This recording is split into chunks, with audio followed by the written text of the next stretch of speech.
Temos noção de que mente e corpo são separados. Onde a mente estiver, estará também o corpo. E agora tenho décadas de pesquisa mostrando que podemos colocar a mente em estados muito inusitados, tirar as medições do corpo e, de fato, os efeitos são claros. Consegue se associar à juventude? Estudos de 4 décadas, da psicóloga de Harvard Ellen Langer, demonstraram que atitudes mentais podem reverter o envelhecimento e melhorar a saúde. Professora Langer, seja bem-vinda. Qual a raiz das doenças e enfermidades, na sua opinião? Desatenção. Acredito que o estresse é a principal fonte das nossas doenças. Acima de dieta e genética, até mesmo tratamentos. No futuro, a psicologia será o aspecto mais importante do bem-estar. Realizei estudos que, ao tornar os idosos mais atentos, eles vivem mais. A atenção plena, conforme estudo, independe da meditação. Quando coisas acontecem no mundo, como você as interpreta? Sim, direi. Para não adoecer de tanto estresse? Diria que... Bem-vindos de volta a The School of Greatness. Estou muito animado com nossa convidada. Temos conosco a mãe da atenção plena, a mãe da psicologia positiva, a doutora Ellen Langer. É tão bom vê-la. Sua biografia é realmente impressionante. Você é uma pioneira no mundo da psicologia e fez história como a primeira mulher a ser professora titular em psicologia em Harvard. Você recebeu 3 prêmios científicos diferentes relacionados aos seus estudos e tem 13 livros diferentes. E você traz tanta informação, apoiada por pesquisa e ciência, falando sobre como curar nossos corpos, como curar nossas mentes, como reverter nosso envelhecimento, todas essas diferentes coisas que me fascinam e que estou ansioso para explorar, porque acho que muitas pessoas não acreditam que você pode mudar seu corpo e a dor dentro do seu corpo com sua mente e seus pensamentos. E você está falando especificamente neste livro que você pode. E estou curioso, se alguém diz, isso é apenas um monte de bobagem. Não acredito em nada disso. Eu só acredito que tenho que tomar um remédio ou me medicar para curar meu corpo. O que você diria para isso? Eu diria que sinto pena de você porque está perdendo a chance de cuidar de si mesmo. É interessante como temos a noção de mente e corpo como entidades separadas, e isso predominou por muito tempo. É por isso que as pessoas pensam que a única forma de se curar é tomando algum medicamento. Não há razão para ter mente e corpo como separados. São apenas palavras. E muito deste livro é baseado na ideia de uni-los novamente, mesmo que apenas por um propósito útil. E se você tem uma mente e um corpo, e eles são uma coisa só, então onde quer que você coloque a mente, você está necessariamente colocando o corpo. E agora eu tenho décadas de pesquisa mostrando que podemos colocar a mente em lugares muito inusitados, tomar as medições do corpo, e de fato, os efeitos são claros. Acho que para essa pessoa, a não crente, você poderia perguntar se ela já viu isso, pode ser um pouco chocante ou o que seja, alguém vomitando na beira da estrada. E como ela acabou se sentindo? Porque muitas pessoas precisam vomitar apenas observando o outro. Nada está acontecendo com elas. Talvez um exemplo menos colorido e melhor é você estar caminhando pela rua e uma folha sopra no seu rosto. Você se assusta com ela. Apenas uma folha, mas você pode sentir as mudanças no seu corpo. Minha primeira experiência com essa unidade de mente e corpo foi há muitos, muitos anos.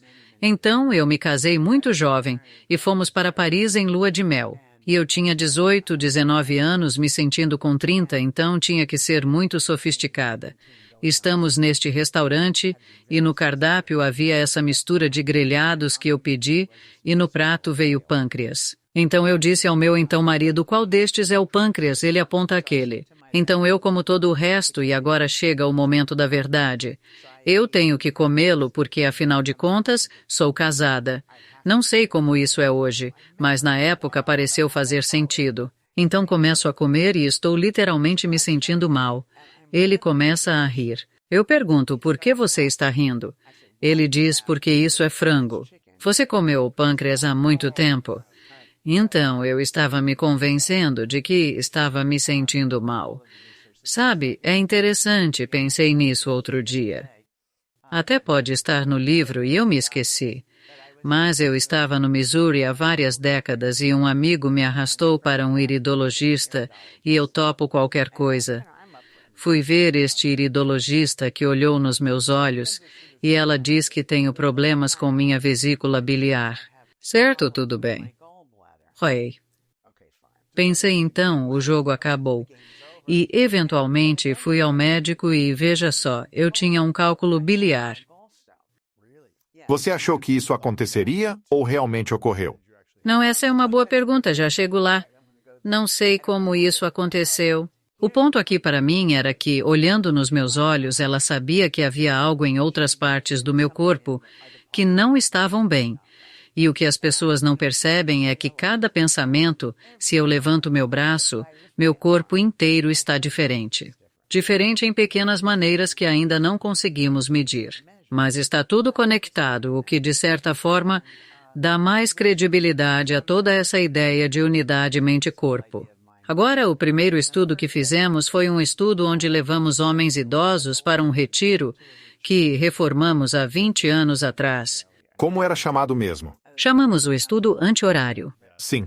Decidiram viver uma semana como seus eus jovens, já estando em seus 80 anos. Isso aconteceu há muito tempo. Certo. Foi quando 70 se tornou o novo 90, ou até mesmo 100, ou sei lá. Eles eram realmente velhos naquela época. Eles ficam mais jovens à medida que eu envelheço, pelo que me lembro. Eles usam andadores, bengalas ou estão muito lentos. Bem, na verdade, quando eu estava entrevistando pessoas para fazer o estudo, a filha adulta deles geralmente os trazia ao laboratório e eu os via cambaleando pelo corredor. E em certo momento eu disse a mim mesmo, por que estou fazendo isso? Não sei se estarão vivos ao final do dia, quanto mais sobreviver ao final da semana. Eu assumi algo que só o meu eu mais jovem teria considerado assumir. Eu estava responsável por suas vidas inteiras, desses 7 homens velhos, cada aspecto de suas vidas por uma semana.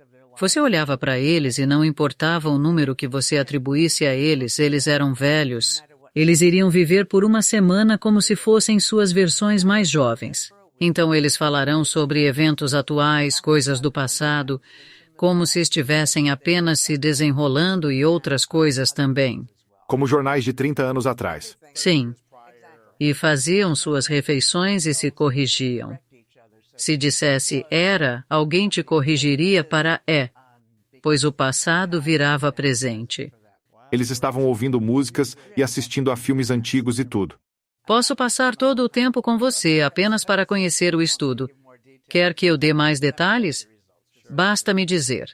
Deixe-me contar os resultados, pois foram incríveis. Eles viveram como suas versões mais jovens por uma semana, sem intervenção médica. A visão, a audição, memória e força deles melhoraram e aparentaram serem visivelmente mais jovens. E preciso contar que quase desde o início as mudanças foram palpáveis e a maioria aceitou as descobertas. Alguns discordaram dizendo, você não pode fazer as pessoas serem mais jovens. E eu não estou dizendo que cronologicamente estamos mudando sua idade, mas é o caso que nós associamos certas formas de ser com certos momentos de nossas vidas. E esses homens que estavam vivendo suas vidas agora, muito dependentes de suas filhas adultas, presumindo que eles não podem fazer muitas das coisas que costumavam fazer, e eles estavam errados. E isso preparou o terreno para uma série de estudos, a maioria deles, na verdade todos até o momento, são no corpo consciente. Fascinante. Esse estudo foi realizado há um tempo, certo? Sim. Projetamos isso em 1979. Muito tempo antes de você nascer. Nossa. Então o que você diria sobre os últimos 44 anos, acho? O que há de novo? Se o mundo mudou? Sim. Quais são os novos estudos ou pesquisas que você realizou para mostrar como reverter o envelhecimento ou, eu acho, criar uma longevidade maior no sentido biológico? Lembre-se, é tudo um só. Não temos um psicológico em oposto ao biológico. Interessante. São ambos. Mas eu pensei que você estava me perguntando, então vou responder a pergunta. Eu pensei que você ia continuar, não da maneira que você fez. Que era, como o mundo mudou. Porque são muitos anos. E há muito tempo atrás, no início, o modelo médico acreditava que a psicologia era mais ou menos irrelevante, certo? Agora, tenho certeza de que todo mundo pensava que era bom ser feliz, mas isso não ia afetar sua saúde física. Agora, isso mudou. E agora o que a maioria das pessoas acredita é em um modelo biosocial. Então, essas coisas como estresse e assim por diante são importantes, mas não vão tão longe. E eu estou dizendo que no futuro a psicologia será o aspecto mais importante do seu bem-estar. Então essa é uma mudança que aconteceu devagar. Agora, para mim, pessoalmente, uma vez que tivemos esses dados, fiz vários estudos onde simplesmente tornamos idosos, e não que eu não seja, mais conscientes e eles vivem mais tempo. Portanto, é importante que você saiba que a conscientização, como eu a estudo, não tem nada a ver com meditação. Meditação é ótima, é apenas diferente. Quando você medita, você se retira do mundo e repete seu mantra para si mesmo várias vezes. A conscientização, como eu a estudo, não poderia ser mais no mundo. O que você está fazendo não é uma prática. É uma maneira de ser. Você percebe ativamente coisas novas sobre as coisas que você pensava que conhecia.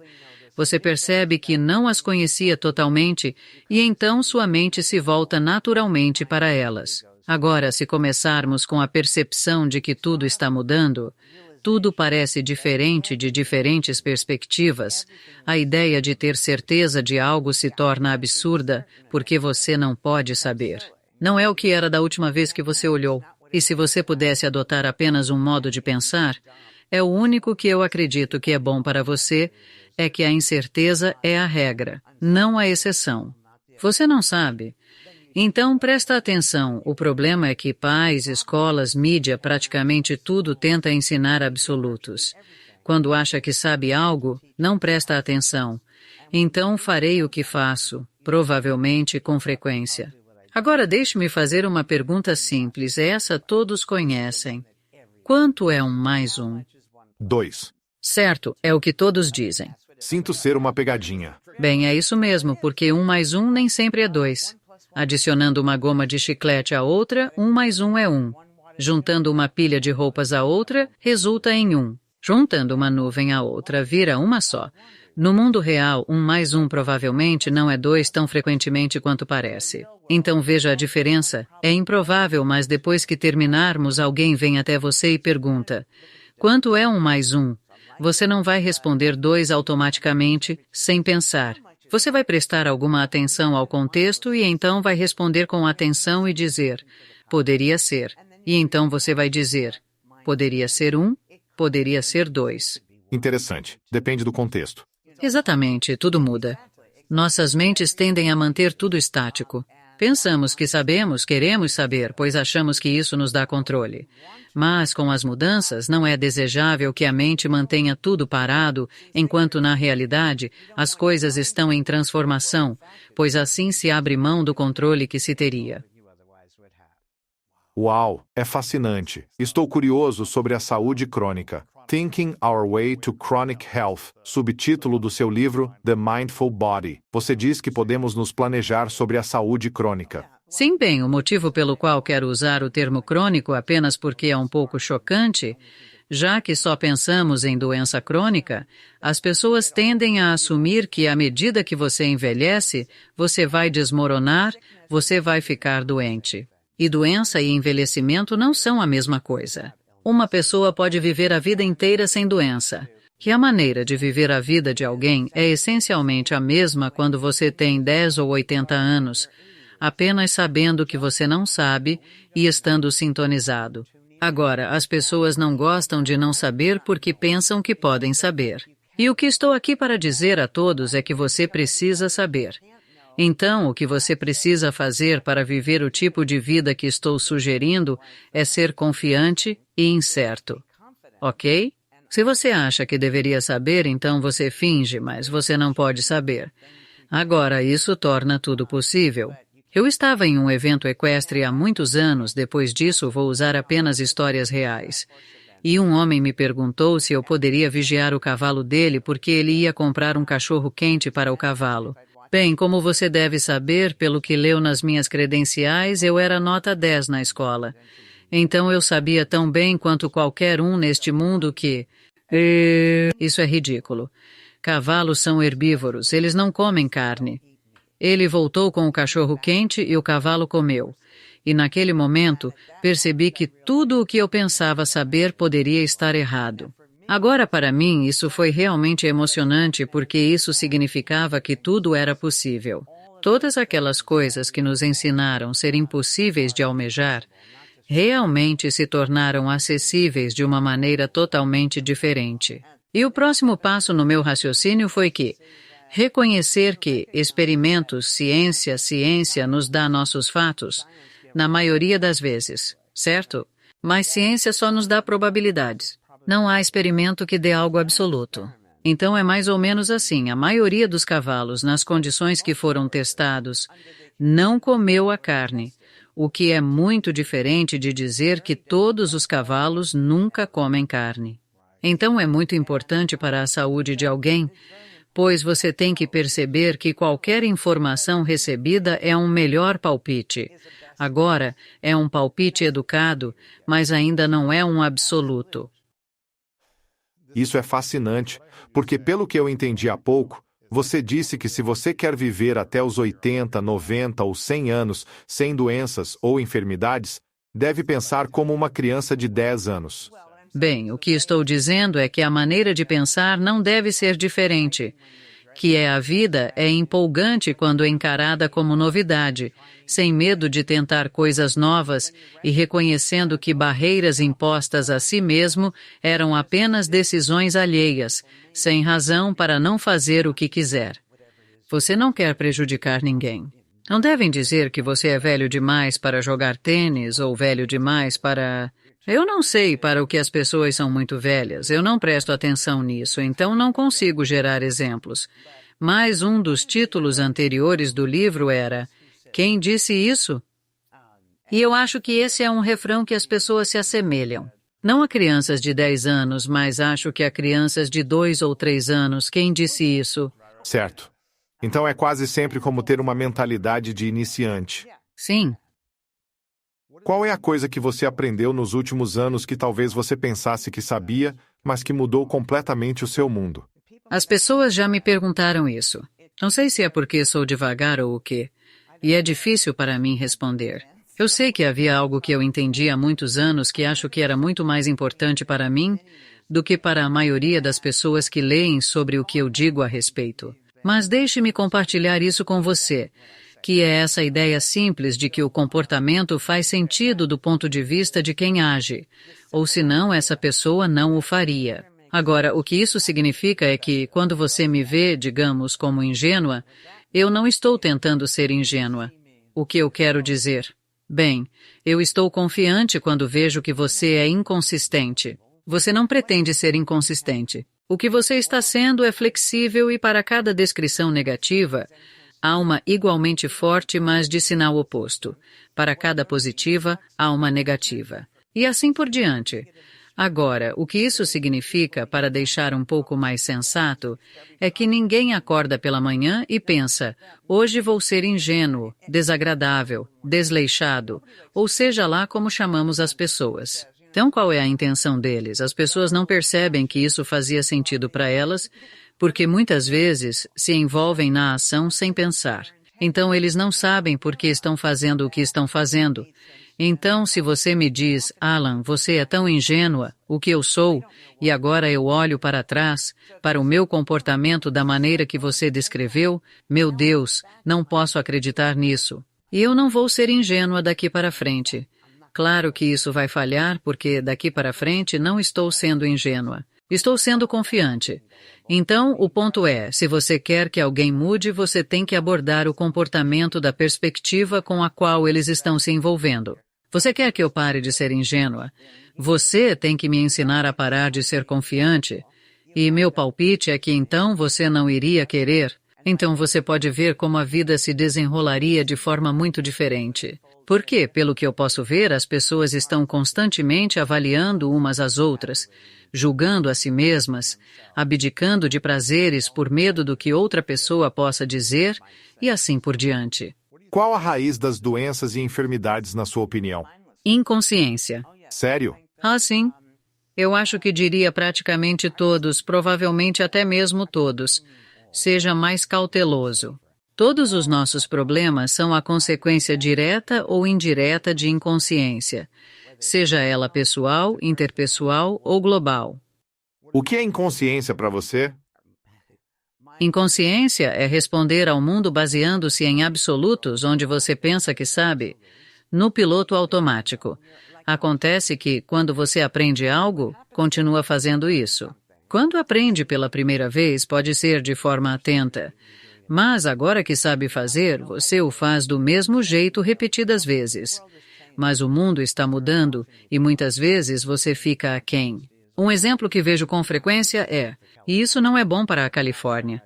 A última vez que usei e decidi não usar novamente foi na Índia, onde também não é bom. Depende da neve, tá bom, deixando isso de lado. Se você está dirigindo na neve e o carro começa a derrapar e você pergunta a alguém mais velho, a menos que você tenha sido ensinado por essa pessoa mais velha, o que você faz ao dirigir no gelo? E a maioria das pessoas dirá que você deve pressionar lentamente o freio e virar na direção do deslizamento.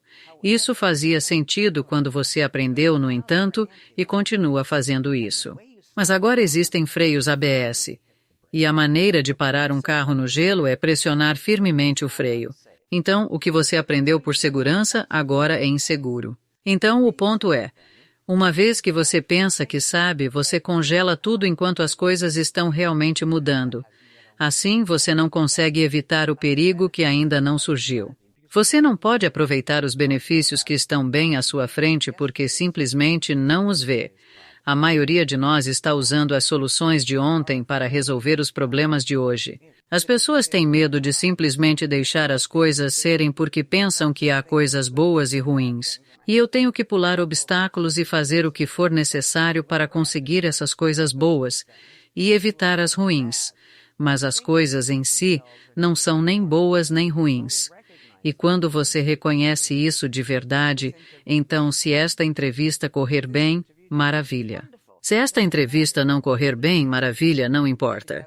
Haverá outras razões. Se não correr bem, isso vai liberar um tempo, de alguma forma, eu terei aprendido algo que fará a próxima ainda melhor, e por aí vai. Estão entendendo o que digo? A ideia de que, ao acreditar que há coisas boas e ruins, as pessoas se preparam para todo tipo de estresse. Quando acontecem coisas horríveis no mundo, guerras, Covid e todas essas diferentes coisas, como você interpreta isso? Terríveis. Para não se estressar a ponto de ficar doente? Não, é uma pergunta muito importante, e eu não sei se tenho a resposta certa. Eu diria, porém, que dizer a si mesmo que o mundo está desmoronando, que estamos caminhando para uma ditadura, ou seja lá o que for que te mantém acordado à noite, não serve para nada. Então faça algo a respeito, seja doar dinheiro para lugares necessitados, trabalhar em algo, eleger oficiais que compartilham das mesmas visões que você, e assim por diante. Mas se você não faz nada além de se preocupar, preocupar-se é perda de tempo. Eu tenho algumas frases curtas sobre preocupação. A primeira é que você deve se perguntar: o que não é o caso aqui é uma tragédia ou uma inconveniência? Agora você está falando de tragédias potenciais, mas a maioria das coisas com as quais nos preocupamos são apenas incômodos. E a maioria das coisas com as quais nos preocupamos nunca acontecem. E se você refletir sobre a última vez que se preocupou e como lidou com isso, e viu que nem aconteceu, ficaria mais convencido disso. A maneira de lidar com o estresse, eu acho, é que o estresse depende de duas coisas. Depende da suposição de que algo vai acontecer e que quando acontecer, vai ser terrível. Bem, a primeira você não pode prever, e isso é muito difícil para as pessoas aceitarem, que a previsibilidade é uma ilusão. Você pode postar, olhar para trás. Deixe-me usar um exemplo. Digamos que você está em uma festa e vê o Tom e a Suzy brigando. E eu disse a você, eles vão se divorciar, você diz, como eu vou saber? certo? Às vezes as pessoas brigam. Bem, digamos que não tenhamos essa conversa. Então você vê o Tom e a Suzy brigando. 2 semanas depois te dizem, sabe, o Tom e a Suzy vão se divorciar. Eu sabia, você deveria ter visto como eles se atacaram na festa. Tá certo, você não pode prever. Você pode prever para um grupo que, se você ligar 100 Mercedes e girar a chave, a maioria delas vai pegar. Não necessariamente todas elas. E isso seria se estivessem em algum depósito de carros usados. Claro. Mas você não pode prever o caso individual. E nós somos todos indivíduos e quando se trata de nossa saúde, realmente nos importamos mais com como o remédio vai surtir efeito de maneira pessoal. Agora eu acredito que o estresse é a principal fonte das nossas doenças. Mais do que dieta, genética, até mesmo tratamento. É uma afirmação muito forte. E esse estresse, porém, é psicológico. Certo? Eventos não causam estresse. O que causa estresse são as visões que você tem do evento. Então, se você abrir a mente e for mais consciente, e se disse a si mesmo, em vez de pensar que isso vai ser terrível, dê a si mesmo 5 razões pelas quais isso pode ser uma vantagem. Então agora pode ser terrível ou pode ser benéfico. Você fica imediatamente um pouco mais relaxado, mas eu digo, vá além. Vamos supor que isso aconteça. Quais são as vantagens? E então, quando você diz que será capaz de lidar com o que acontecer, então você se preocupa menos com eles e não tem que gastar tanto tempo tentando controlar o resultado. Mas para as grandes questões que estão acontecendo neste mundo agora, eu acho que isso é um super teste de tudo isso. Como você lida com o estresse? Na maioria das vezes não sinto isso. Você é professora em Harvard, tem livros e pessoas dependentes, vê indivíduos trazendo seus problemas. Como navega por isso? Sim, com certeza. Nesta idade já vivi coisas reais relevantes. Eu tive um incêndio devastador que destruiu 80% do que eu tinha há muito tempo. Minha adorada mãe morreu quando era uma mulher jovem. Eu já me divorciei, então nenhuma dessas coisas parece tão grande agora, mas mesmo assim. E quando essas coisas acontecem, não penso que minha resposta seja: ah, bem, eu sou deste mundo, mas isso não fica comigo. Então, digamos que eu escrevi sobre isso em The Mindful Body. Quando a casa virou fumaça, eu liguei instantaneamente para o agente de seguros. Ele veio logo no dia seguinte e disse que foi a primeira vez em seus 25 anos de trabalho que a ligação foi menos ruim que o dano. A maioria das pessoas diria: oh, meu Deus! Oh, meu Deus! E ele chega lá e foi pior do que relatei. Mas, para mim, naquele momento já estava tudo perdido. Qual o sentido de enlouquecer por isso? E imediatamente percebi que o que tinha sido queimado eram coisas do meu passado. Então, se eu fosse refazer isso hoje, naquele dia, quantas dessas coisas eu teria comprado de novo? Ou sei lá. Mas ainda era um pouco assustador. Mas melhor contar toda a história agora porque isso acabou sendo maravilhoso. Sério? Como poderia ter sido maravilhoso? Vou contar. Então eu vou morar no famoso Hotel Charles agora, porque não tenho casa, e levo meus 2 amados cachorros, e então eu sou um espetáculo à parte, certo? Ok, já é Natal. Na véspera de Natal saio, volto e meu pequeno quarto está cheio de presentes. Não da gerência do hotel, não do dono do hotel, mas sim vindas das pessoas simples, como as pessoas que estacionavam meu carro, as camareiras, os garçons e também de uma garçonete. Foram longos anos que, ao contar essa história, eu chorava. Agora, depois de já ter contado tantas vezes, não me lembro, exceto de uma única coisa, de nada que perdi no incêndio. Mas a cada novo Natal sou prontamente lembrada do que acredito ser a bondade básica intrínseca das pessoas. Por que te deram todos esses presentes? Só para ser gentil era Natal e sabiam o que aconteceu. Se vivesse naquela casa, não teria essa experiência. Isso é verdade. Não teria vivenciado, mas curiosamente sentia falta de algo que preparei para você dizer. O que era? Estava ministrando um curso intensivo em poucas semanas e todas minhas anotações foram queimadas. O que fazer? Então, liguei para a aluna do ano anterior que tirou 10 e peguei suas anotações emprestadas. Foi como um telefone sem fio. Que ótimo! E pedi desculpas à classe antes de dizer que não sabia como seria. E acho que foi a melhor aula que dei, porque estava acontecendo ali naquele momento. Toda a informação que passava era uma nova versão, ou uma versão em que eu acreditava instantaneamente. Quando você apresenta PowerPoints é muito fácil, você vai querer usar os mesmos slides. E você, estranhamente, não quer pensar nas coisas profundamente no momento. Você está inovando. E eu gostei mais do que de qualquer outra aula que já dei. Fascinante. Agora você falou sobre coisas perdidas do passado. Muitas pessoas se apegam às memórias traumáticas e isso as mantém presas em uma mentalidade de ressentimento, medo, ansiedade, frustração, culpa, seja lá o que for, dessas experiências traumáticas que ou lhes aconteceram e foram interpretadas por elas, ou das quais participaram ou fizeram aos outros.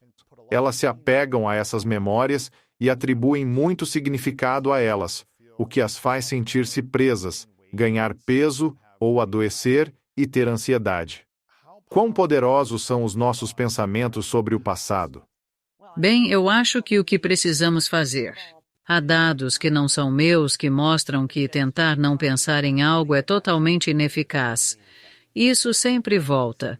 Mas então, o que você quer fazer não é tentar não pensar nisso, mas pensar nisso de maneira diferente, interpretar de forma diferente, e seus sentimentos serão baseados nas suas interpretações. Então, para mim, o incêndio não foi a coisa assustadora. Perdi algumas coisas, e daí? E depois eu recebi toda essa atenção, a sensação de bondade, comunitarismo, amor e apoio. Sim. Então, para mim, isso não é algo assustador. Se abrirmos nossas mentes e percebermos que, não importa o que estejamos vivendo, existem múltiplas maneiras de compreendê-lo. Não há apenas uma forma de olhar para isso. E é isso o que fazemos quando estamos distraídos. E isso nos leva novamente a todo tipo de possibilidades. E me ocorre que só falamos sobre o estudo de contagem anti-horário. Com sua permissão, queria avançar, porque há muitos no livro, para se tornar mais convencido dessa unidade mente-corpo. Então, o próximo estudo dessa série foi com camareiras. É incrível. Camareiras não veem o trabalho delas como exercício, porque o cirurgião geral diz que exercício é o que você faz depois do trabalho. É então que você faz seu exercício. E elas estão muito cansadas depois do trabalho. O estudo foi simples. Ensinamos que seu trabalho é um exercício. Assim, fazer a cama é como usar máquina na academia, varrer. Agora temos dois grupos. Um que não percebe que seu trabalho é exercício e outro que vê assim. Tomamos diversas medidas. Acontece que elas não estão trabalhando de maneira diferente. Com essas duas visões diferentes, elas não estão se alimentando de maneira diferente. Tudo o que mudou foi a mentalidade delas. Agora o trabalho é exercício. Como resultado dessa mudança, elas perderam peso. Houve uma mudança na relação cintura-quadril, índice de massa corporal e na pressão arterial delas. Nossos pensamentos importam. Vou direto ao ponto porque há tantas coisas sobre as quais precisamos falar. Recentemente fiz um estudo com meu aluno de pós-graduação, Peter Ungel, sobre curar feridas. Para testar até que ponto a mente influencia a cicatrização corporal e tivemos que causar uma ferida. Não sou sádica. Mesmo se fosse, o Comitê de Ética em Pesquisa com Humanos não permitiria. Então é uma ferida pequena, mas ainda assim, um corte, um cortador de papel. Não. Usamos ventosa terapia chinesa. Certo. Então isso cria, e tudo que temos são pessoas em frente a um relógio. É quase um hematoma. Sim, exatamente. Sem eles saberem, o relógio andava 2 vezes mais rápido, metade da velocidade ou no tempo real. A pergunta é se o hematoma sara baseado no tempo percebido, o tempo indicado, ou no real. E acontece que é pelo tempo percebido. O quê? Sim? E agora estamos fazendo isso com pessoas que tiveram operações de hérnia, cirurgias de catarata. Quero fazer também com ossos quebrados. Provavelmente o médico vai lhe dizer, caso perguntar quanto tempo vai levar para eu sarar. 3 a 6 meses. Sim, que acho que usam o limite máximo. Algumas pessoas se curaram tão rapidamente quanto, então é dar o tempo de cura mais curto e ver o que acontece. Interessante. Então, se um médico que é um especialista confiável está te dizendo que isso vai levar de 3 a 6 meses para recuperar, Você não fará nada até esse tempo, certo? você vai apenas esperar até o final deste tempo e começar a sentir-se melhor. Então, e se um médico disser que é possível curar-se em 2 a 4 semanas e começar a ver rapidamente uma cura incrível se fizer certas coisas, acha que o corpo poderia conectar-se ao nosso pensamento e crença? Eu acho que é uma. Então, necessariamente estaremos conectados. Depois de falar no livro sobre todos esses estudos de unidade mente-corpo, apresento um tratamento que desenvolvemos. Deixa eu retroceder um pouco. A maioria sabe sobre placebos que podem ser nosso medicamento mais forte. Pense nisso. Você toma uma pílula de açúcar, um nada, e então melhora. Então, não é a pílula, você está fazendo isso sozinho. Assim, o trabalho da minha vida foi descobrir como fazer isso mais diretamente. O que vou contar é um procedimento que parece funcionar e poderia explicar placebos, entre outras coisas. Mas é a resposta à sua pergunta. Ok, se tem 3 semanas para se curar e está se aproximando da segunda, o que está fazendo? E isso é o que você poderia estar fazendo. Quando as pessoas recebem um diagnóstico de uma doença crônica, elas tendem a pensar que os sintomas vão permanecer iguais ou piorar. Nada acontece de uma única maneira. Sempre há pequenas oscilações, parecido com o mercado de ações. Se está subindo, não sobe direto. Sobe, desce um pouco, sobe. Ok. Ou desce dependendo da subida, claro. E é a mesma coisa com qualquer medida que você vai tomar ao longo do tempo. Há flutuações. Agora, o que acontece é que há momentos que você está se sentindo melhor, mas você não está prestando atenção nesses momentos, porque sua expectativa é que só vai piorar. O que acontece se você prestar atenção? Então, o que fazemos? Começamos chamando as pessoas todo dia, 2 vezes por dia, às vezes 3 vezes por dia, em vários horários. E digamos que você tenha dor crônica, por exemplo. Ninguém precisa de estresse, não importa o que seja. Pessoas com dor crônica acham que estão com dor o tempo todo. Pessoas que estão estressadas acham que estão estressadas o tempo todo. Ninguém é algo o tempo todo. Então nós ligamos e perguntamos, como está agora?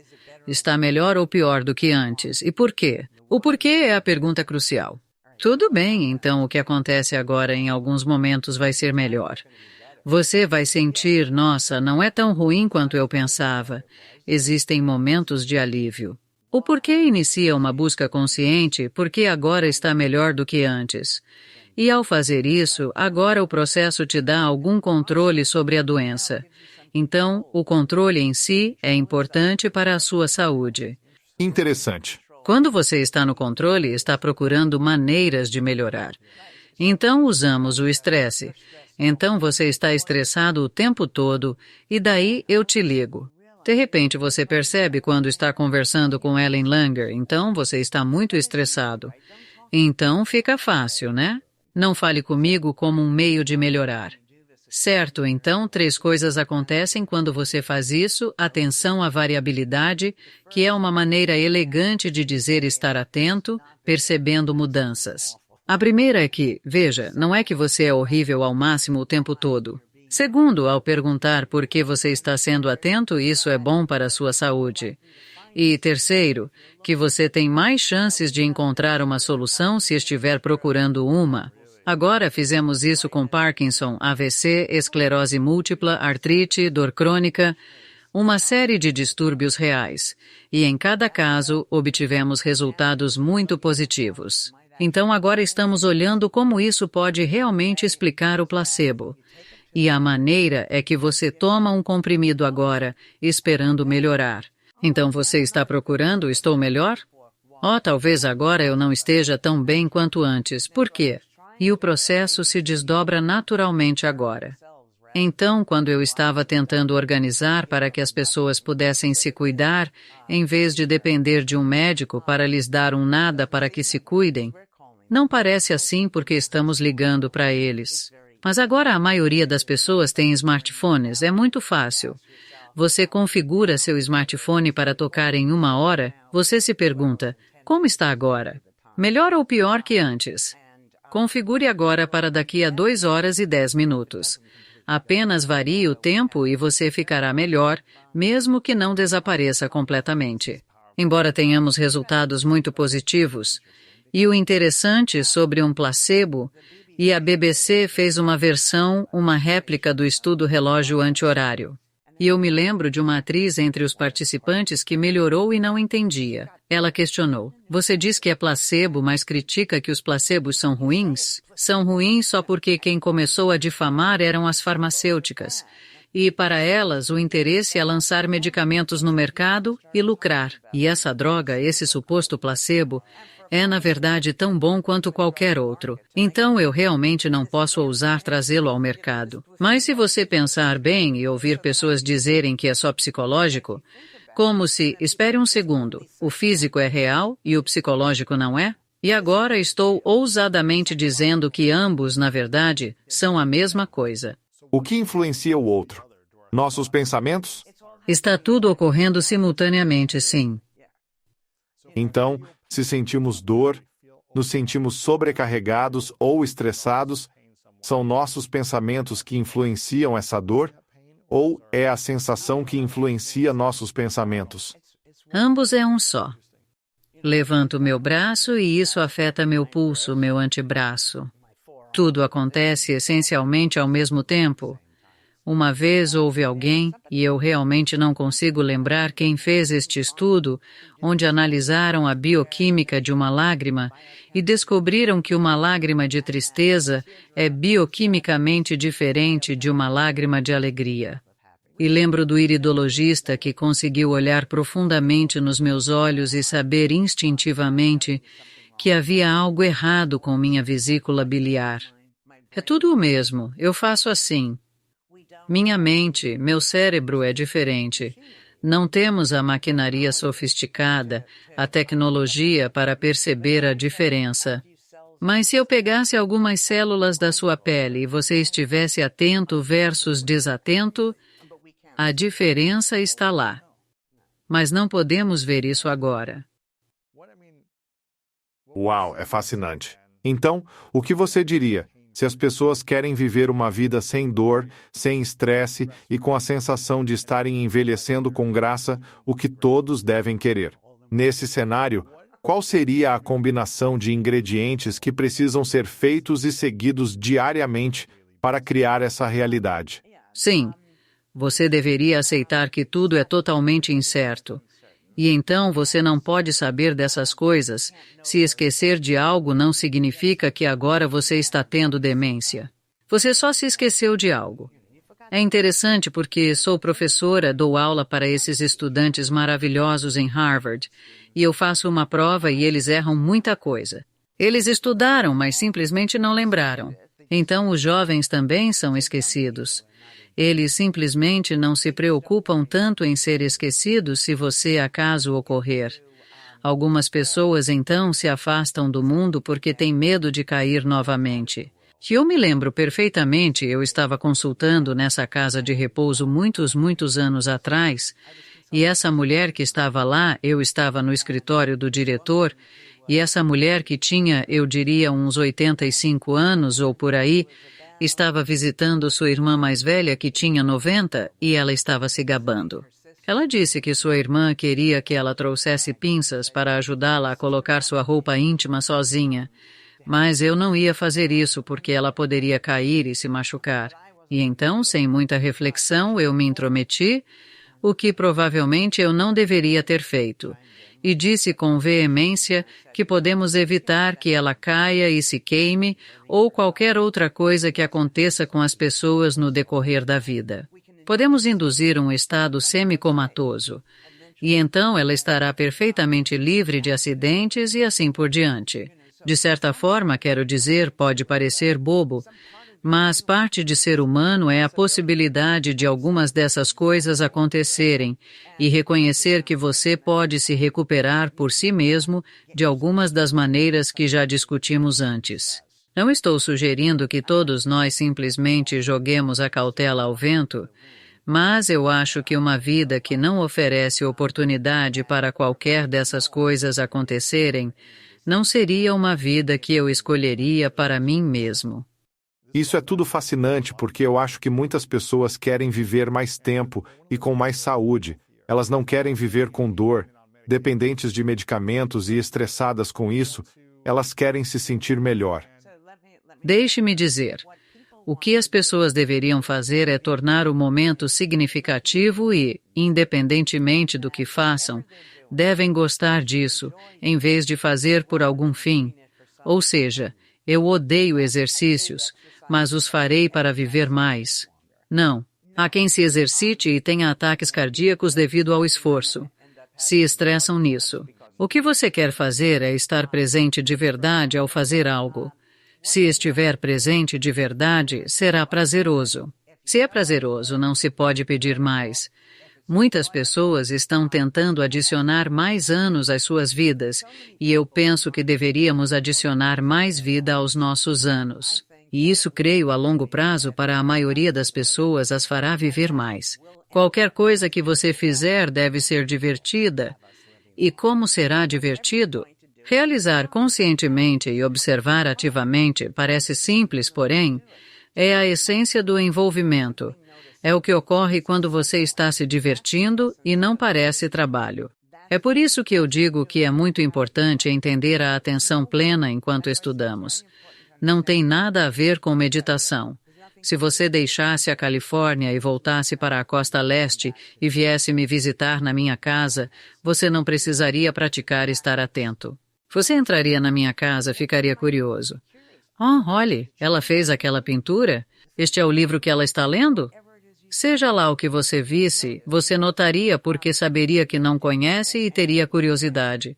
E uma vez que você está notando, os neurônios estão disparando. E isso é, em sentido figurado e literal, revigorante. Então é só isso que você tem que fazer. Agora, o problema é que o mundo nos ensinou a separar trabalho da diversão, por exemplo. O trabalho tem que ser ruim. Então, para os alunos pode ser diversão e estudo, trabalho e vida. E novamente eu me oponho fortemente. Traga a brincadeira para o seu trabalho. E as pessoas falam sobre equilíbrio entre trabalho e vida pessoal. Tenho tantos exemplos disso no livro, onde aqui é ruim, então os especialistas nos ajudam a chegar lá que é melhor, mas não tão bom quanto poderia ser. Então o equilíbrio entre trabalho e vida pessoal é melhor que esse desequilíbrio.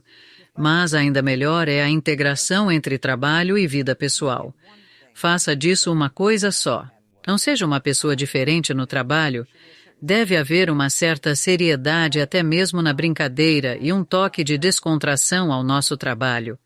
Temos estudos onde apenas pedimos que as pessoas percebam coisas sobre o que estão fazendo e isso acaba sendo divertido. Nós fizemos isso em um estudo. Então, o que fizemos? Nós entregamos às pessoas cartões com piadas escritas neles. Piadas. E o trabalho delas era avaliar o quão engraçada era a piada. Ok. Então, para metade das pessoas, isso era um trabalho. Para a outra metade, era apenas uma atividade. Divertido, interessante. Certo, exatamente. E quando era um trabalho, a mente deles vagava, ressentindo-se ao fazê-lo, mesmo que parecesse quase intrinsecamente divertido. Certo. Então não sei se, ao fazer algum tipo de cirurgia cerebral e estar no processo, você queria relaxar, mas ao menos deveria ser interessante. Os médicos erram tanto quanto qualquer um, exceto que esses erros custam vidas e têm consequências graves. Quanto à pergunta inicial, como arrumamos isso? Tornando as pessoas mais atentas. Quando você está mais atento e concentrado, você vê com clareza o que está acontecendo e sabe que estava prestes a deixar aquela esponja dentro do corpo da pessoa antes de costurá-la. Então não importa o que você esteja fazendo, se você está fazendo isso atentamente e com paixão, você vai estar gostando. E se você está gostando, isso vai ser sua própria recompensa, o que provavelmente levará a uma vida mais longa e feliz. Respondendo desde a primeira pergunta que você me fez. Tenho a impressão de que muita coisa que tenho notado ultimamente são doenças crônicas ligadas à obesidade. A obesidade está em alta no país e pelo mundo. E quanto ao estudo das camareiras, fico curioso. É possível emagrecer só pelo pensamento? Bem, foi isso que pareceu ser o caso no estudo das camareiras. Mas eu acho que, de novo, se você quer parar de fazer algo que está fazendo, a melhor maneira não é olhar para o resultado do que fez, mas olhar o motivo pelo qual está fazendo isso em primeiro lugar. Pode dar um exemplo? Bem, claro, eu ganhei 9 quilos, portanto quero perder os 9 quilos. Por que você ganhou os 9 quilos? Você estava comendo porque está ansiosa? Bem, então, você sabe, precisamos encontrar uma maneira de não ficar tão ansioso. Acho que, para muitas pessoas que estão tentando emagrecer, elas não estão prestando atenção ao motivo pelo qual engordaram inicialmente. Se você estivesse consciente, perceberia que ganhou 1,5 kg. Perder 1,5 kg não é muito difícil para a maioria das pessoas. Se você não perceber até aumentar 2 tamanhos de roupa, então você não está sendo atento. Você não está atento ao seu consumo. Apenas come o dia todo ou não se exercita o suficiente, certo? Sim, Você não está atento. você não está prestando atenção. Prestar atenção parece grande, apenas perceber coisas pequenas e tudo se torna mais viável. Agora as pessoas escrevem sobre alimentação consciente. De fato, a palavra é tão difundida que pode perder sua importância. Mas estou feliz que influencia. Claro. De muitas formas, sim. Porque você está ganhando peso por comer compulsivamente devido ao nervosismo. Quanto mais atento você é, menos estresse você tem. Então vamos supor que eu tenha ido até você. Nós não sabemos quantas pessoas vão estar nos assistindo. Eu poderia ter pensado comigo mesmo esta manhã, nossa, como vai ser? Tantas pessoas vão me ver e então comer compulsivamente. Mas eu não me preocupei em fazer isso. Não fiquei nem um pouco ansiosa porque eu já fiz essas coisas, não tenho 12 anos nem 20 anos. Não é o início da minha carreira. Mas eu acho que muitas das coisas que aprendemos quando somos mais velhos, a sabedoria que vem com a idade, as pessoas deveriam aprender quando são jovens. Para perceberem, exemplo, eu escrevi um artigo, um pequeno blog em certo momento, sobre quando você tem 3 anos e cai, se machuca e grita alto por causa de um ferimento. Depois, com 6 anos de idade, eu não sei, você está no ensino fundamental com 6 anos? Isso. E se o João ou a Joana não te mandarem um cartão de Dia dos Namorados, parece que o mundo vai acabar. Depois você cresce um pouco e aparecem algumas espinhas e pensa, meu Deus, eu nunca vou ser atraente. Aí você consegue seu primeiro emprego e se pergunta se um dia vai. Isso continua sem parar até que, em algum ponto, você percebe que tudo era tão bobo. E podemos ser ensinados de maneiras diferentes que era sem sentido desde o começo, para pensar que há muitas maneiras de fazer as coisas. Pensar que só há um jeito certo é o que nos faz errar tanto. E há coisas que colocamos no lugar para nos manter para baixo. E eu estou aqui para dizer, quer fazer de um jeito diferente? Faça de um jeito diferente. Todos nós deveríamos fazer de um modo totalmente diferente. Quando dou palestras, às vezes olho para o público e pergunto, tem alguém aqui com 1,95 m de altura? Surpreendentemente, quase sempre há alguém. Eu peço para ele subir ao palco. Eu tenho 1,60 m. Ficamos ridículos, certo? Peço para ele levantar a mão. Eu coloco minha mão ao lado da dele. A mão dele é 8 centímetros maior que a minha. E então eu faço uma pergunta simples. Devemos fazer as coisas da mesma maneira, qualquer coisa física? Parece bobagem, não é mesmo? E o mesmo se aplica a tudo mais. Quem são as pessoas que decidiram o que devemos saber? Quais são os métodos que devemos adotar? Até o ponto em que, imagine que você está na escola e te perguntam quanto é 1 mais 1.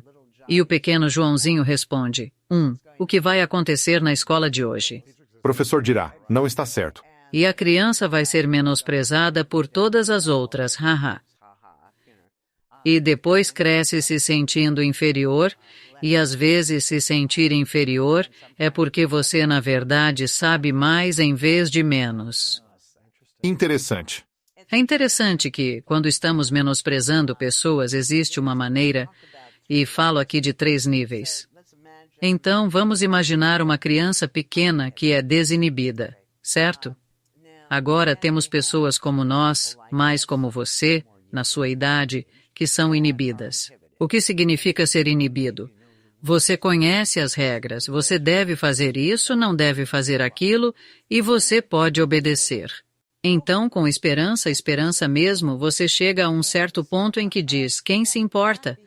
Perceba que agora, com esse comportamento de quem se importa, o idoso pode se parecer com o jovem, e é um erro pensar que essa pessoa está agindo de maneira infantil. Portanto, eles não são desinibidos da maneira como a criança é. Eles são desinibidos de outra forma. Interessante. Meu avô, antes de falecer, ele costumava dizer o que vinha à cabeça, e era inapropriado para muitas pessoas. Mas para ele, era como se ele não ligasse. Ele ia dizer o que queria dizer.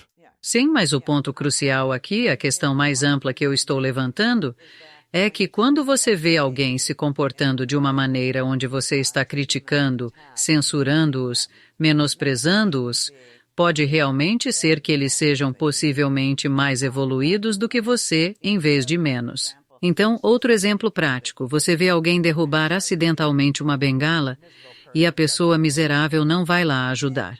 Depois a pessoa do nível 2 corre para ajudar. Mas na realidade, há também um nível 3 melhor, onde a pessoa observa e vê porque a pessoa que derrubou a bengala vai se sentir melhor se ele ou ela puder levantá-la sozinhos. E você certamente não quer negar isso a eles. Então você não oferece uma ajuda que não é realmente necessária. Portanto, nível 1 e 3 não são de fato iguais. Ambos não ajudam, mas são pessoas muito diferentes. Interessante. Um é tanto faz, o outro não quer privá-los da oportunidade de se empoderarem sozinhos. Certo? E há tantas coisas com as quais passo muito tempo, a linguagem que é interessante para mim porque eu penso que, aqui no mundo em que vivemos hoje, a maioria das pessoas não está desfrutando das vidas que poderiam estar desfrutando, e elas não sabem o que está disponível para elas. Há muitos anos atrás me pediram para dar um sermão em uma das igrejas de Harvard. Eu digo sim para tudo. Então eu disse sim. Eu não sou religiosa e se eu fosse seria judia. Então qual o tema apropriado? Perdão, isso soa meio que religioso. Não é, mas eu poderia me safar com isso. Então começo a pensar sobre o perdão e chego a algo que é quase sacrilégio. Se você perguntar a 10 pessoas se o perdão é bom ou ruim, o que elas vão te dizer? Bom. Se perguntar a 10 pessoas se a culpa é boa ou ruim, o que dirão? Ruim. É ruim, nossa. Mas você precisa culpar antes de poder perdoar. Então, nossos perdoados são nossos culpados. Agora, você culpa as pessoas por coisas boas ou ruins? Você culpa as pessoas pelo mal, mas as coisas em si não são nem boas nem ruins. Então, o que temos aqui? Temos pessoas que veem o mundo negativamente, que culpam e depois vêm a perdoar. É divino. Ok, então se você culpa, é melhor perdoar do que não. No entanto, não deveria estar culpando em primeiro lugar, porque o comportamento deles fazia algum sentido ou eles não teriam feito. Então, se você entender que o comportamento deles era sensato, então não há razão para culpá-los. Então não há necessidade de oportunidade para perdão. Então deixamos no perdão ao invés dessa ideia de um modo de ser melhor. Então temos a tentativa. Muito melhor do que desistir é tentar, certo? Então sempre estamos ensinando as crianças a tentar. Bom, eu fiz esse estudo. Depois me informaram que isso deveria ser chamado de estudo do Yoda, o que eu não percebi. Não tente. Apenas faça. Você tentaria comer uma casquinha de sorvete? Você simplesmente faz. Você simplesmente faz. Portanto, tentar já contém a possibilidade de falhar. Certo, portanto, não fazer.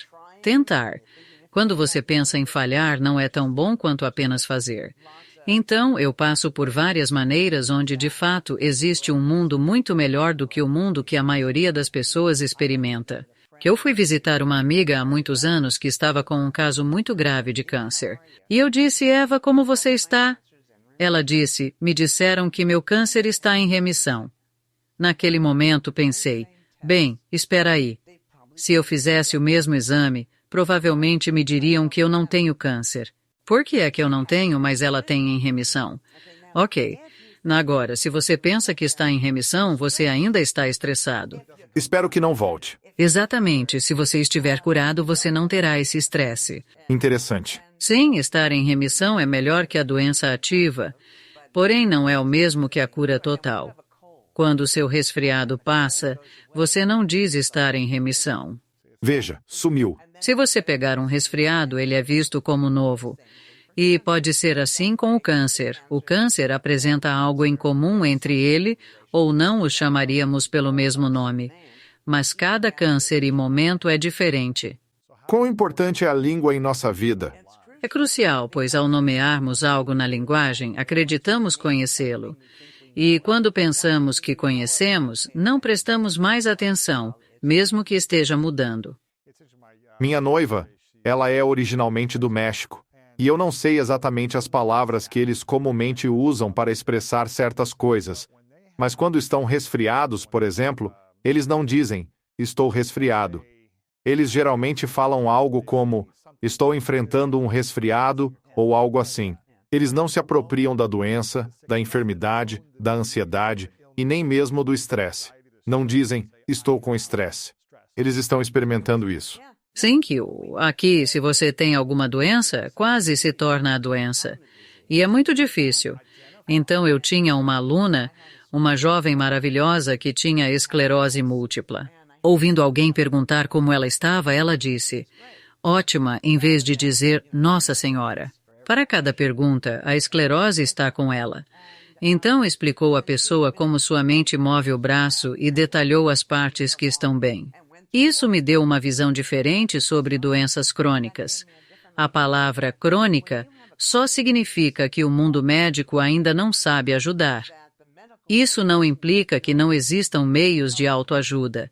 E embora eu não tenha dados para sustentar isso, me parece um experimento de pensamento que, se você fortalecer o resto do seu corpo, se tornar forte, não consigo imaginar que isso não ajudaria na cura. Então eu mostrei um slide, talvez se lembrem do que eu estava falando durante a Covid, mas você imagina corredores olímpicos versus uma pessoa sedentária.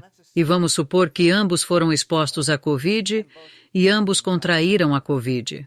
Parece-me que o atleta olímpico provavelmente lidaria melhor com isso. Você pode fortalecer o restante do seu corpo que se sente bem, está no controle e sendo consciente. Isso por si só ajuda qualquer doença, podendo mudar completamente a situação. Então, como pensamos e nos identificamos também, é determinado com base na vida que vamos viver. Parece que a forma como nos definimos vai determinar a vida que vamos levar.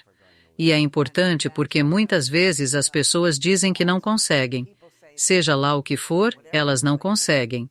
E você nunca pode provar que não consegue. Não existe um experimento que possa provar que você não pode.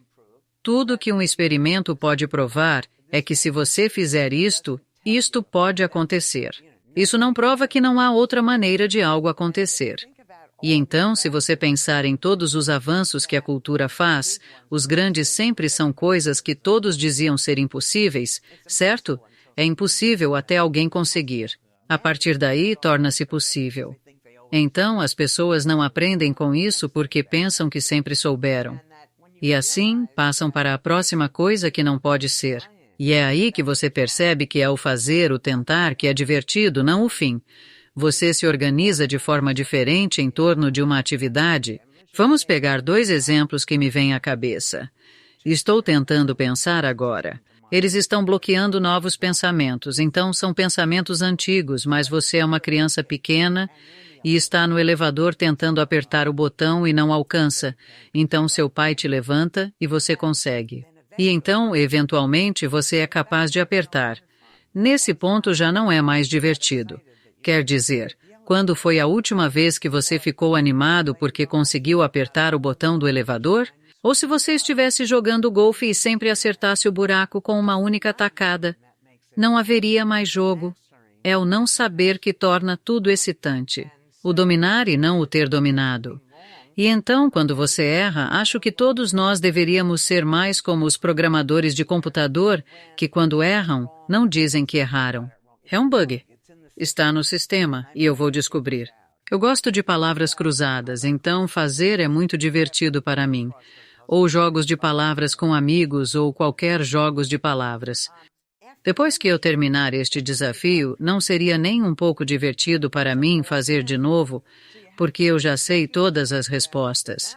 Portanto, você tem que reconhecer que o não saber é precisamente o que torna tudo mais interessante, o que torna impossível para alguns de nós, sob tantas pressões e circunstâncias, é ter outra pessoa sempre supervisionando você, seja um professor, um cônjuge, fazendo você se sentir estúpido por não conseguir responder a pergunta imediatamente, julgando você, envergonhando você. O meu grande objetivo, e escreverei meu próximo livro sobre isso. Agora observe como o mundo é vertical. Você tem aqueles de nós no topo confortavelmente e nos comportamos como se realmente soubéssemos como nos comparamos, certo? Como se as medidas que estamos usando fossem sempre confiáveis. E eu quero pegar essa verticalidade e torná-la horizontal com a realização de que todos têm habilidades especiais. Então deixe-me contar de onde veio isso. Estamos recebendo muitos móveis para serem guardados no nosso porão. Vejo a quantidade de móveis, conheço o tamanho do porão e digo a mim mesma, não tem como, é impossível que vá caber. E esse homem que trabalha para nós, que não tem noção de si mesmo, ele é deseducado, tudo de negativo, certo? Na mente dele, ele pega os móveis, encaixa tudo onde fica acessível. E quando eu vi aquilo, a primeira coisa que eu pensei foi, isso não é justo. Sou de Harvard, como eu não posso fazer e ele consegue? E pensei que talvez algumas coisas mudassem durante o Covid, quando você viu quão importante é alguém que está entregando papel higiênico.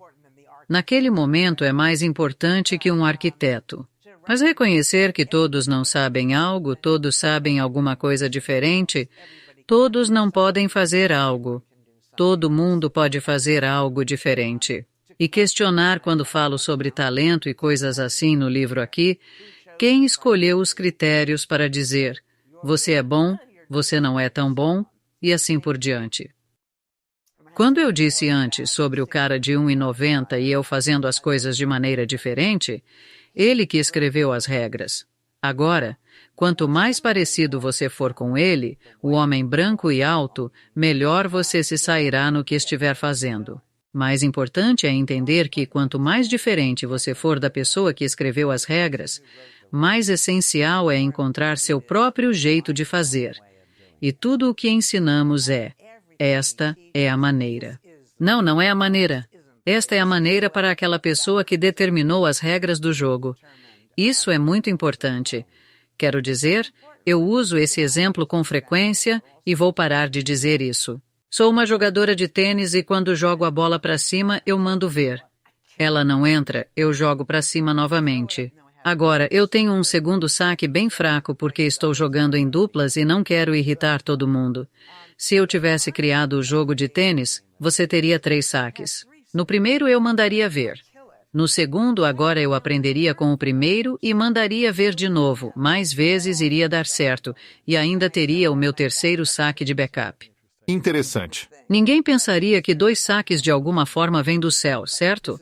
É assim que tem que ser. Na verdade, é quem decidiu isso. Agora, não significa que temos que mudar as regras para cada um de nós. Significa que, quando você não faz tão bem quanto outra pessoa, você reconhece que é apenas por causa da maneira que as regras foram escritas. Com meu 1,60, eu vou quebrar mais pratos do que você. Certo? Quem decidiu que o armário deveria ficar lá em cima? É, ao contrário daqui. Exatamente, quero dizer, tudo poderia ser mecânico. Não é muito difícil fazer com que as prateleiras mudem de altura. Certo. Mas não pensamos nisso porque mantemos tudo como está e achamos que tudo que existe teve um bom motivo para ser assim. E a razão é apenas que um grupo de pessoas decidiu que fosse dessa maneira. Então, congelamos a situação. Como eu estava dizendo sobre como você freia o carro no gelo, todo mundo aprende. Você pisa nos freios suavemente. E eles estão fazendo isso apesar de agora ter uma nova tecnologia. Certo, e agora é realmente contraproducente e perigoso. Nossa, há quantos anos você ensina? Desde sempre. Em Harvard? 45 anos. Uau! Comecei aos 10 anos. Exatamente. Sim, 45 anos ensinando em Harvard. Você viu muita coisa, viveu muita coisa, fez muita coisa. Se pudesse fazer com que os pais que assistem hoje ensinassem um conjunto de habilidades aos filhos para uma vida melhor. Seria a valorização da incerteza. E eu acho bem seria reconhecer que tudo o que existe aqui poderia ser completamente diferente. Tudo o que existe foi uma decisão para que as pessoas não desistam nunca do seu próprio caminho só porque diz a regra. Na verdade, é tudo parte de apenas ser consciente. Quando você percebe, se você decidir vai perceber ativamente, vai ver que todas as coisas dependem estritamente do contexto. Você vai ver que, bem, essa pessoa você é destro, estou olhando você escrever agora, supondo que você fosse canhoto, e tivemos uma cultura no passado que tentou fazer você se tornar destro. Por quê? Há uma vantagem em ser canhoto. Há uma vantagem em ser destro. Não queremos homogeneizar em toda a dimensão. Certo. Sou fascinado por essas coisas. Você tem um capítulo no seu livro, The Mindful Body, que se chama A World of Plenty. E meu público realmente adora essa ideia de abundância, de criar mais abundância em suas vidas. Tenho curiosidade. Como podemos alinhar nossos pensamentos com a abundância, mesmo quando tudo ao nosso redor parece que está em falta? Bom, antes de tudo, você tem que ser mais específico sobre o que acha que está faltando. Se for algo material, é para obter a aprovação das pessoas. E por que você quer a aprovação das pessoas? Porque assim você terá uma melhor noção de si mesmo. Bom, nós não precisamos de nada disso que você possa fazer por si mesmo. Se voltarmos ao que eu disse sobre perceber que todo mundo não sabe de alguma coisa, mas todo mundo sabe de algo diferente. Então, o que você sabe? O que você pode fazer? E se você passar seus momentos fazendo essas coisas para que você esteja feliz, os problemas todos desaparecem. Eu estava nessa, dei uma palestra na Austrália muitos anos atrás e, inesperadamente, a pessoa responsável chamou todos os palestrantes. Então estávamos todos sentados no palco. E então ela perguntou a cada um deles qual era a sua lista de desejos. Ok, então agora ela chega até mim e eu digo, eu não tenho uma lista de desejos. Você não tem uma lista de desejos? Eu disse não. Se você fazer o momento valer a pena, você não pode fazer mais do que isso. E assim, se você está feliz, está feliz. E você não tem que esperar por férias para ser feliz. É bom. Fazer certas coisas. Exatamente. Para ser alegre. Você deveria se divertir em tudo que faz. Digo aos meus alunos, que certamente me acham muito estranha, que até passar fio dental pode ser um jogo. Para mim, é tudo um jogo. Existe um vídeo incrível chamado Piano Stairs. Sim. Da pessoa escalando e caindo? Não. Ok. Acho que foi na Escandinávia que começou. Eles vão ao metrô e perceba que as estações parecem iguais mundialmente.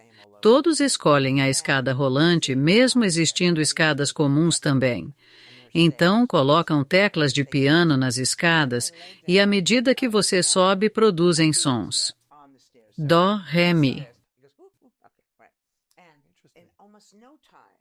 Interessante. Quase instantaneamente, todos estão subindo de escada agora.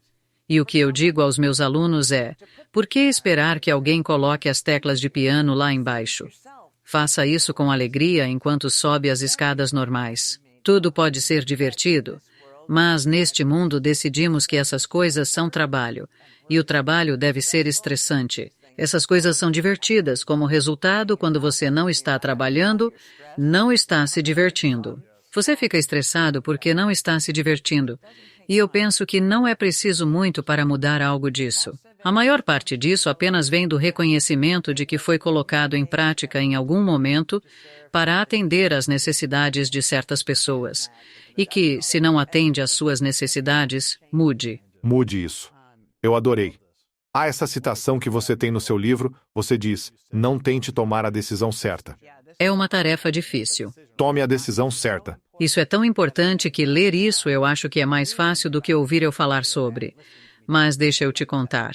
Então, a coisa mais estressante do mundo para as pessoas é tomar decisões. Agora lembre-se que eu disse que o estresse é o grande causador de mortes, certo? Então vamos olhar para a tomada de decisões. Vamos voltar e somar algumas coisas que eu já disse.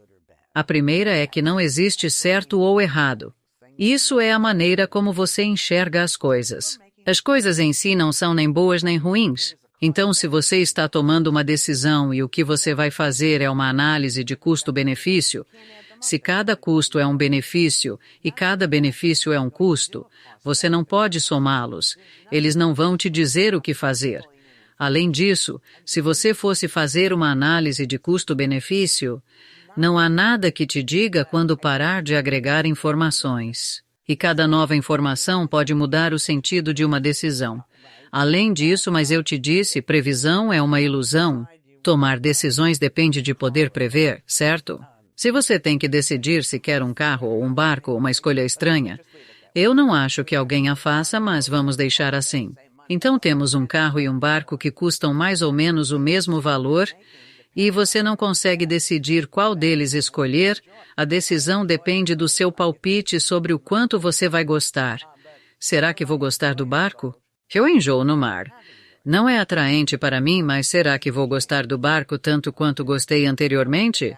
Você não pode dizer as coisas mudam. Ok, agora me ajude a voltar a isso. Mas eu quero que as pessoas entendam quando digo que você não pode prever. Então, quando eu era casada naquela época com meu ex, ele estava no exército, era uma coisa do Vietnã, e eu podia ir ao comissariado. Isso é como Costco, mas Costco não existia. Claro. Então eu fui e comprei todas as meias que eles tinham porque eram caras. Certo, estavam pela metade do preço.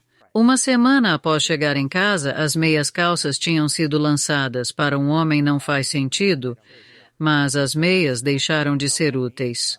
Caramba. Estou esquiando e finalmente decido investir em botas de esqui confortáveis e quentes. Faço isso e depois acabo passando os invernos no México, então nunca vou esquiar de novo. Você não sabe, ok? Você não pode prever. De verdade, você não pode prever. Você pensa que pode, mas não pode. Se não dá para prever, tomar decisões não faz sentido. Se a forma que você toma uma decisão é fazer uma análise de custo-benefício, se os custos e benefícios são limitados pela maneira como você pensa nas coisas, isso não vai te levar a lugar nenhum. Então, o ponto é que, em vez de tentar tomar a decisão certa, que você nunca poderá fazer. Deixe-me acrescentar mais um pouquinho. Você quer A ou B? Eles são psicologicamente iguais. Quando você não consegue decidir, é porque as alternativas são psicologicamente as mesmas. Então você agrega informações para torná-las diferentes. Digamos que você descubra que A é $100 e B é $1.000. Não existe decisão, certo? Segue mecanicamente, você vai pegar os $1.000, certo? Então você nunca está realmente fazendo essas análises de custo-benefício. Às vezes você reúne informações para poder justificar.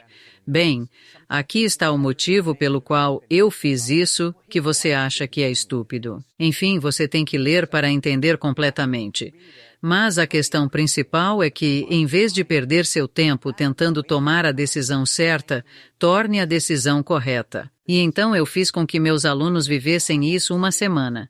Eu disse, de agora até você voltar para a aula na próxima semana, não tome nenhuma decisão. Troque uma moeda, use uma regra. A regra pode ser a primeira coisa que ocorrer a você é a opção que você vai escolher. Mas sem decisões por uma semana. Eles voltaram e tiveram uma semana maravilhosa e livre de estresse. Aceitaram a decisão tomada como correta. Exatamente porque não se pode saber. Às vezes, as pessoas se arrependem de suas decisões, o que é sem sentido por vários motivos, porque coisas mudam e a escolha rejeitada poderia ter sido ainda pior. Não saberemos. Tem aquela história, como a fábula do fazendeiro e o cavalo. O cavalo foge, né? E por aí vai.